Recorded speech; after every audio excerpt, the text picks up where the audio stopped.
Amen. Amen, liewe luisteraar. Dit is weer vir ons so 'n groot voorreg om in die skrifte in te kyk en na die Nuwe Testament te kyk. Ou Testament totaal en al ongeldig, in die eie skrif staan dit geskryf, en daar het 'n Nuwe Testament gekom. Dit is eintlik baie moeilik om die Nuwe Testament oor te dra, want dit is alles openbaringskennis. En dit is net mense wat absoluut belangstel in 'n Nuwe Testament, om te sien dat dit 'n testament, 'n nalatenskap is vir jou. Dit is jou verryking in elke opsig. Mens moet in die skrifte inkyk, belangstel. Die skrifte moet vir jou baie, baie belangrik word. Is die mens traag om daarby uit te kom? Nou, maak dit soms 'n bedienaar 'n bietjie moedeloos as hy sien dat die mense kan absoluut nie verstaan wanneer mens praat van openbaringskennis nie. Nou skryf hy in 2 Korintiërs 4. Hy sê daarom, aangesien ons hierdie bediening het, volgens die barmhartigheid wat ons ontvang het, gee ons nie moed op nie. As jy iets wat so kosbaar, kosbaarder as goud is, ontdek het, is dit onmoontlik om stil te bly. Onmoontlik om nie positief dit oor te dra aan mense nie. So belangrik. En as mense net stil sit en absoluut begin by die Nuwe Testament, dan word dit 'n vuur wat in jou brand. So dit is so belangrik dat ons inkyk. So ons kyk, ek gaan weer 'n bietjie vir ons inkyk in die skrifte in 2 Korintiërs 3 vers 5. Weer daarna kyk. Hy sê nie dat ons uit onsself verkwam is om iets uit onsself te bedink nie, maar ons bekwaamheid is uit God, wat ons ook bekwaam gemaak het as dienaars. Luister nou mooi. Dis 'n Nuwe Testament, mense. Dis nuwe voorwaardes, nuwe realiteite. Nou luister net wat sê hy. Hy sê wat ons ook bekwaam gemaak het as dienaars van 'n Nuwe Testament, nie van die letter nie, maar van die Gees. Want die letter, die Ou Testament, maak dood, maar die Gees maak lewend. Wanneer daardie lewe kom, word dit 'n werklikheid waarin jy staan, waarin jy jou verlustig elke dag. Want dit is absoluut net 'n verryking al die tyd. Nou skryf hy in vers 7, en as die bediening van die dood met letters op klippe gegraveer, die ou wettiese godsdiens, waar dit jou pogings was, as daardie bediening in heerlikheid was, sodat die kinders van Israel nie die oë kon vestig op die aangesig van Moses, vanweë die heerlikheid van sy aangesig, wat tog moes vergaan. Ou Testament moes tog vergaan, moes uit die pad uitkom, want die Nuwe Testament is presies die teenoorgestelde van die Ou Testament. Dit is daarom wat Paulus ook skryf, as jy weer die Ou Testament lees, sal jy baie moeilik verstaan. Luister vers 8. Hy sê, hoeveel meer sal die bediening van die Gees dan nie heerlik wees nie? Want as die bediening wat veroordeel in heerlikheid was, veel meer sal die bediening wat regverdig maak, oorvloedig wees in heerlikheid. Baie mense vra by ons, hoe kan julle so positief wees? Maar luister net wat sê hy, dat hierdie bediening oorvloedig is in heerlikheid. Jy kan nie ophou om daaroor te praat nie. Jy kan nie by die einde daarvan kom nie, want dit is openbaringskennis. Hoe meer jy inkyk, hoe meer verryk die skrifte jou. Dit is soos 'n blom wat oopgaan. Hy word al mooier en al heerliker. En dit is dit wat ons so op konsentreer. Mense, as ons nie na die Nuwe Testament kyk en dit jou begin en einde maak nie, ly jy skade, geweldige skade. So, luister na vers 10. Hy sê, want wat verheerlik was, is ook in hierdie geval nie verheerlik nie, vanweë die alles oortreffende heerlikheid is onberekenbaar hoeveel groter die Nuwe Testament is as dit waarmee ons bemoeid was in die Ou Testament. Vers 11 sê, want as wat moes vergaan, die Ou Testament moet vergaan. Want as wat moes vergaan met heerlikheid was, veel meer is wat moet bly in heerlikheid. dit kom van God af.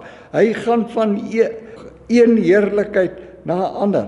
Vat jou al hoër op en begin jou al meer verryk, want God kom vir 'n kerk sonder vlek of rimpel. Het jy ooit daaraan gedink? Hy kom vir 'n kerk sonder vlek en rimpel. Waar gaan jy dit kry? Sê vir my, wie van enige mense wat nog in die Ou Testament is, kon in 'n heerlikheid staan voor God? Dis net die Nuwe Testament, want dis nie meer jou lewe nie, dis die verryking wat gekom het toe Christus jou lewe word.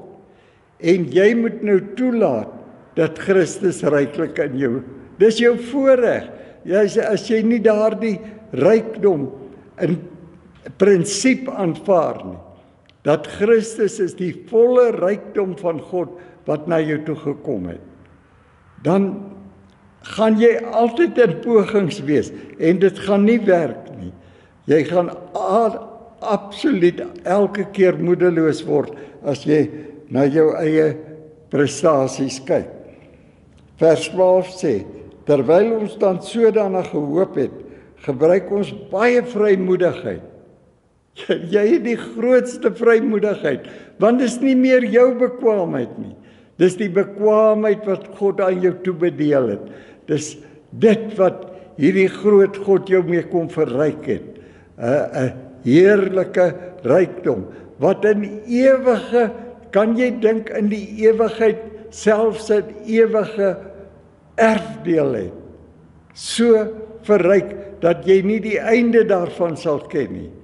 Want dit gaan voort in die ewige lewe. Blom hierdie heerlikheid wat hy aan jou toebedeel het, al die pad. En jy kan jou verlustig daaraan, want dit is 'n alles oorweldigende heerlikheid. Nie soos Moses nie, wat 'n bedekking oor sy aangesig gesit het, sodat die kinders van Israel nie die oë kon vestig op die einde wat moes vergaan. As die skrifte vir jou sê dat die Ou Testament is 'n realiteit wat moet vergaan, waarom bly jy daarin? Waarom onderwerp jy jou aan wette en regulasies en wat jy moet doen en nie moet doen nie, en hoe jy moet glo en nie glo nie? Dis so belangrik, mense, as jy in 'n vryheid kom, waar jy sien dat Christus is jou lewe. Hy leef in en jy laat hom toe om ryklik in en deur jou te leef. Kyk in die skrifte, kyk hoe leef hy. Kyk dat dit nou jou lewe is. Die verryking, kyk waar hy vandaan kom, kyk waarheen hy gaan, kyk hoe oortuig hy is. En dis alles die oortuiging en lewe wat vir jou beskore is. Want dit is jou eiendomsreg, dat God vir elke mens die lewe van Christus geskenk het, vrye geskenk. Nou dat julle dus vrygemaak is, Romeine 6 vers 18 en vers 22, nou dat julle vrygemaak is, nie wat jy gedoen het nie, wat hierdie groot God vir ons kom doen het, sodat ons waarlik in hierdie rykdom kan intap en dit begin geniet. Vers 14 sê, maar Israel se sinne was verhard, want tot vandag toe bly by die lesing van die Ou Testament dieselfde bedekking, sonder dat dit opgelig word, die bedekking wat net in Christus vernietig word. Net in die Nuwe Testament, net as Christus jou lewe is, word daai Ou Testament, daardie ou realiteite vernietig. Op geen ander manier nie. Dis dit wat 1 Johannes 5 vers 12 byvoorbeeld sê, wie die Seun het, het die lewe. Wie die Seun nie het nie die lewe nie. Die 13de vers sê, ek skryf hierdie dinge aan julle broeders, dat julle moet weet, dat julle nou die ewige lewe het. Jy moet nie raai nie, jy moet nie twyfel nie, jy moet absoluut staan in die realiteit wat God vir jou geskenk het. Dit is deur die hele skrifte. Paulus, nadat hy jare in die tronk sit, dan skryf hy Galasiërs, Efesiërs, Kolossense uit die tronk uit, 100% positief. Hy bemoedig die broeders daar buite. Galasiërs 5 vers 1 byvoorbeeld. Broeders, staan nou in die vryheid waarmee Christus julle vrygemaak het. Moet julle nie weer onder 'n juk van slawerny, Ou Testament, in laat praat nie. Kan jy dink as jy 'n boodskap bring en jy haal meer uit die Ou Testament uit aan as uit die Nuwe Testament, watter morbiditeit dra jy oor aan mense? Al is dit ook die goeie sake van die Ou Testament. Dit het geen waarde nie, want solank dit jou eie pogings is dit vodde. Dan skryf Paulus byvoorbeeld in Filippense. Hy sê, ek het alles, hy het die Ou Testament geken, hy het die wet van voor tot agter geken, hy het dit geniet.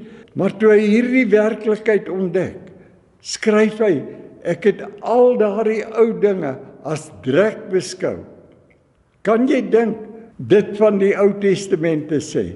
Dit is so belangrik, mense, dit klink miskien rof as 'n mens jou attent maak op hierdie dinge. Maar dink net daaraan, hoe jy gaan verloor as jy op jou eie poging staan. Hoe jy absoluut in 'n verlore toestand is selfs, deur jou beste werke, want jou beste werke bly soos vodde voor die Here. Maak nie saak hoeveel rykdom jy verkry het en hoe jy dit spandeer vir die Here en wat alles jy vir die Here doen nie. As dit jou eie poging is, vergelyk dit net met dit wat hierdie groot God kom doen het. Jy probeer met 'n tydelike rykdom, wat eintlik werklik glad nie 'n rykdom is nie, maar 'n juk wat jy op jou nek gesit het. En jy vergelyk dit met die rykdom wat God jou geskenk het.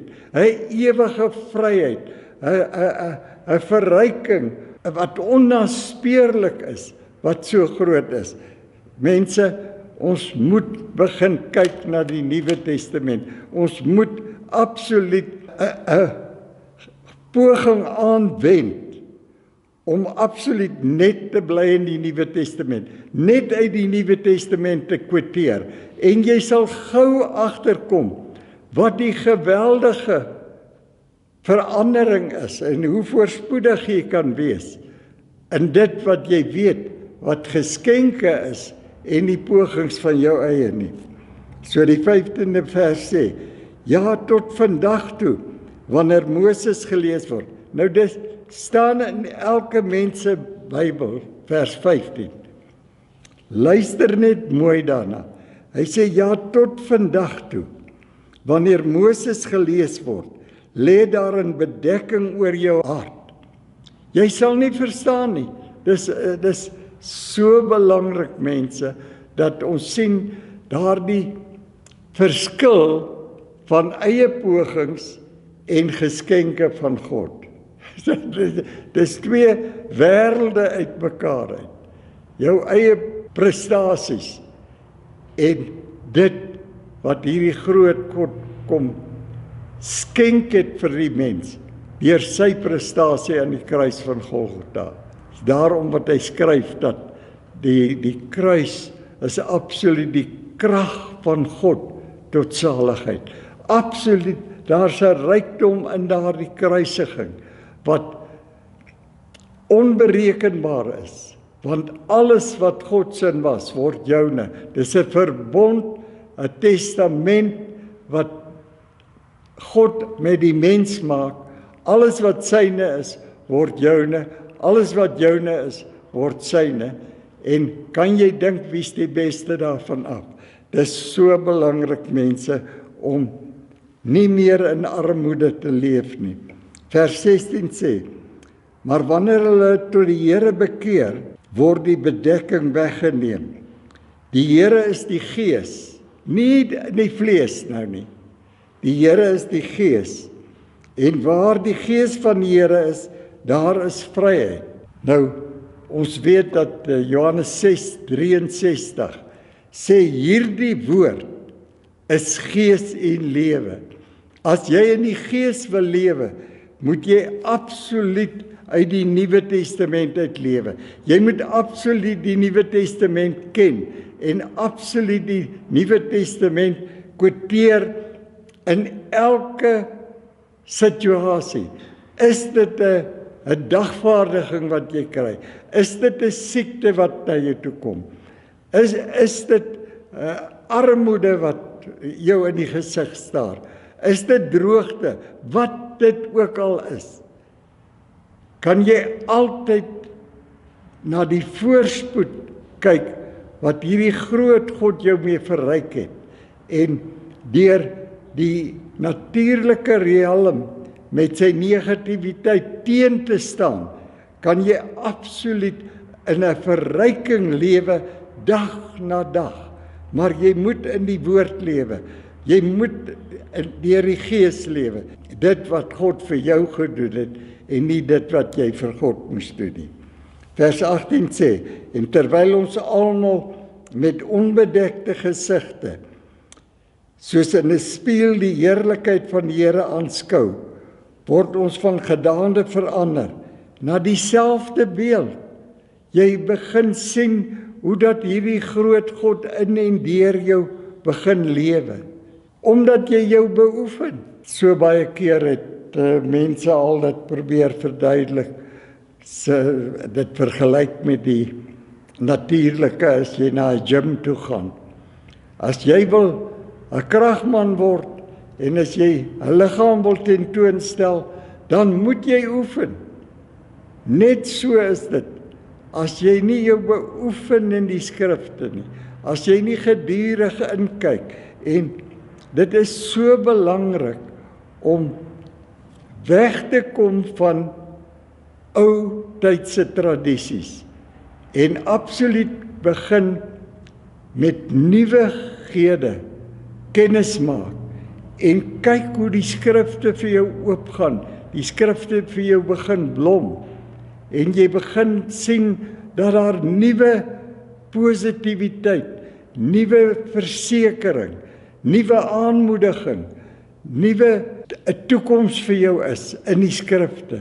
Alles wat net positief is en wat jou absoluut trek. Soos die skrifte dan sê, God trek jou met koorde van liefde. Dit maak nie saak wat gebeur nie, maar alles werk mee ten goeie. As jy in die skrif bly, as jy in die Gees bly, daar kan niks jou meer benadeel nie. Jy bly net in die heerlikheid waarmee Christus jou verheerlik het.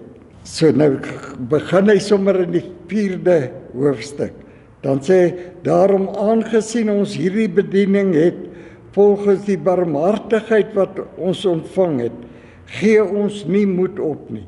Daar is geen manier wat jy kan terugdeins nie. Is so belangrik dat jy sien die geloof wat geopenbaar word. Dan vergelyk hy dit met Hebreërs 11 vers 6.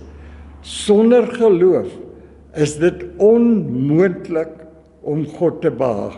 Want elkeen wat na God toe kom, moet glo dat hy is en 'n beloner is. Hy's 'n werklikheid en hy's 'n beloner van die wat na hom toe kom. Hy sal jou nooit in die steek laat nie, want hy het vir jou 'n wedergeboorte geskenk. Kan jy dink dat Jesus Christus was werklik jou wedergeboorte? Alles wat in Jesus gebeur het, was jou geboorte. Jy's wedergebore aan die kruis van Golgotha. Alles wat hy kom skenk het, alles wat hy kom afgee het aan die mens, om die mens te verryk, is dit wat jy ontvang het. En as 'n mens nie daardie heerlikheid aanvaar nie, hoe gaan jy ooit die wonder van die skepingsdoel van God ervaar? Want hy het jou verryk in alle opsigte, en dit is waarin ons nou staan, en wat ons elke luisteraar wil aanmoedig. Begin kyk na die kruis van Golgotha en lees die Nuwe Testament in die lig van die kruisiging. En gou sal jy sien dat dit word soos 'n vuur wat in jou brand. Jy wil al meer sien, al meer weet. Ons het baie kere het ons tot in die oggendure gesit met die skrifte.